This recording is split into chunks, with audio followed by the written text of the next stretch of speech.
यही तुम्हारे कर्म का फल होगा वत्स। वासुदेव, मुझे बताइए कि कर्म क्या है? कर्म पूजा है वत्स, कर्म यज्ञ है, कर्म जीवन है, जीवन का आदर्श है। और जीवन क्या है देव? जीवन एक सौभाग्य है पुत्र, एक वरदान है, मेरा दिया हुआ प्रसाद है, एक अवसर है, संसार की सेवा करने का अवसर, परिवार की सेवा करने का अवसर। परिवार क्या है? प्रभु, मुझे इसका ज्ञान दीजिए। परिवार वो है वत्स जो जीने का उद्देश्य देता है, मानव को यह बताता है कि संसार में क्यों जिया जाए, किसके लिए जिया जाए। और संसार क्या है भगवान? संसार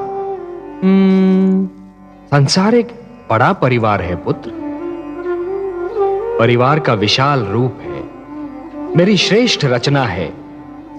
वसुधैव कुटुंबकम, ये सारी वसुधा, ये सारी धरती एक ही कुटुंब है, एक ही परिवार है वत्स, और यही मेरा मंत्र भी है। ये सारा संसार मेरी ही संतान है। संसार की सेवा करना अर्थात मेरी सेवा करना, संसार के भले के लिए जीना, ये एक सर्वोत्तम आदर्श है वत्स। ध्रुव, परंतु संसार के भले के लिए मर जाना, ये वो महान कार्य है जो प्राणी को मरकर भी अमर बना देता है। वत्स, जीवन की कर्म भूमि तुम्हें पुकार रही है वत्स। तुम्हारा परिवार तुम्हारी राह देख रहा है।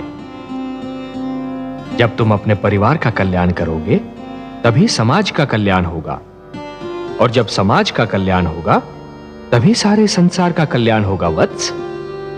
यही विधि का विधान है। जाओ वत्स, अपने कर्म की ओर बढ़ो, जीवन में उतरो, संसार में प्रवेश करो। यशस्वी भव,